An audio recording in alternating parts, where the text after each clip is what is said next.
بسم اللہ الرحمن الرحیم۔ السلام علیکم۔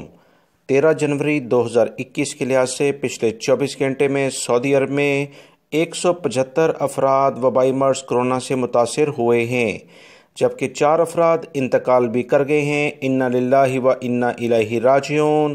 156 افراد صحت یاب بھی ہوئے ہیں۔ وزارت صحت کی جانب سے مزید جو اطلاعات آئی ہیں، انہوں نے کہا کہ وبائی مرض کرونا کی جو موجودہ صورتحال سعودی عرب میں ہے وہ کافی تسلی بخش ہے۔ سعودی عرب کے آس پاس کے جو پڑوسی ممالک ہیں، یہاں وبائی مرض کرونا کے کافی زیادہ کیسز سامنے آئے ہیں۔ دوستو، جیسے میں نے صبح کی نیوز جو میں نے آپ سے شیئر کی ہیں، جو آپ میرے اس چینل پر دیکھتے ہیں، جس میں نے بتایا تھا کہ وبائی مرض کرونا UAE میں 2500 کیسز پچھلے 24 گھنٹے میں آئے، جس کی بنیاد پر UAE میں کافی زیادہ مشکلات دیکھی جا رہی ہیں، اور وہاں کی وزارت صحت نے یہ بھی کہا ہے کہ ان مریضوں میں مزید اضافہ بھی ہو سکتا ہے، لہٰذا تمام افراد کو احتیاط کرنے کے لیے سختی کے ساتھ تلقین کی جا رہی ہے۔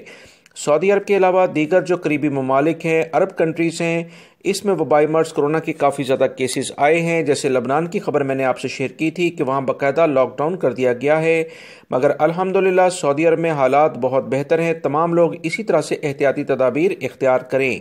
وزارت صحت کی جانب سے مزید جو اطلاعات آئی ہیں کہ ایسٹرن ریجن الشرقیہ آج ٹاپ لسٹڈ ہے، ریاض کو اس نے پیچھے چھوڑ دیا ہے، لہٰذا یہاں رہنے والے افراد احتیاط کریں، جس میں دمام وغیرہ کے علاقے آتے ہیں۔ 45 کیسز یہاں سامنے آئے ہیں۔ ریاض ریجن میں 43 کیسز ہیں، مکہ المکرمہ ریجن میں بھی 43 کیسز ہی ہیں، جبکہ مدینہ منورہ ریجن میں 9 کیسز سامنے آئے ہیں، عسیر ریجن میں 8 ہیں، نجران ریجن میں 6 ہیں، قسیم ریجن میں 5 ہیں، تبوک ریجن میں 4 ہیں، ناردرن بارڈر اور اس کے علاوہ جازان ریجن میں 3 کیسز سامنے آئے ہیں۔ مزید اطلاعات کے مطابق حائل ریجن میں 2 کیسز ہیں، الجوف ریجن جس میں سکاکا کا علاقہ آتا ہے اس میں بھی 2 کیسز ہیں، جبکہ البہا کے علاقے میں بھی 2 کیسز سامنے آئے ہیں۔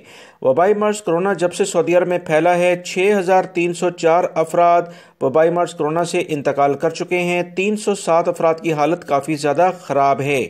19,62,345 افراد پوری دنیا میں وبائی مرض کرونا یا اس کے ذریعے مزید بیماریوں میں اضافے کی بنیاد پر انتقال کر چکے ہیں۔ انا للہ و انا الیہ راجعون۔ ویڈیو لائک کر کے شیئر بھی کیجیے گا۔ السلام علیکم۔